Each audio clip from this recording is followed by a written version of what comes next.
Well, hey there, folks. This is Noah Bradley, and we're on episode 2 of the tools you most need on a job site in order to build a house, in order to be a carpenter. And today I'd like to introduce you to number 2. Last week we went into the world of pencils and how important it is to have a good pencil. And I thought that while we're in the location of the store where we're buying pencils, we might just want to go ahead and buy a tool that chances are is nearby. And so today what we're looking at here is the edge of my fireplace mantelpiece in my dining room. And you can see over here, coming in, how we have an irregular surface here. We have the log, we have the chink joint coming out. A lot of times when you're building a handmade home, you have irregular surfaces, whether they're log or they're stone, timber frame or brick, or you're putting down flooring and it's got to be scribe fit to the tile. It never fails that you end up with a straight piece of wood and you're trying to make it look nice, but it won't quite fit in all the corners and it's crooked. And well, what do you do about that? And so what you do is that you end up getting a what was known as a carpenter's compass. Now you probably remember compasses from your childhood day. They probably look just like this. And you would put your pencil in one side and lock it in place and have a little point in the other end, and you would make circles with it.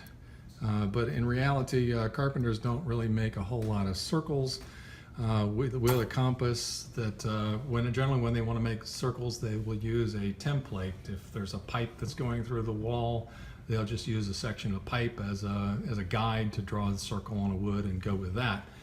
But the compass is an essential tool, and here's mine, and it's I probably paid $1 or $2 for it, so it's not the most expensive thing. But what makes it different than this one?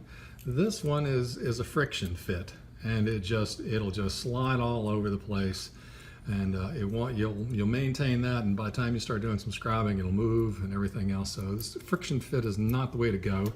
What you want is something that will lock in place with a screw. So this is adjustable. You dial it out, it gets bigger.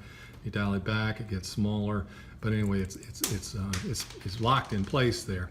So what you want to do is it even comes with a little safety cap so you don't hurt yourself on the little sharp point. So again, what we have here is a device that will firmly hold a pencil in one end and a pointer in the other end, and you line them up.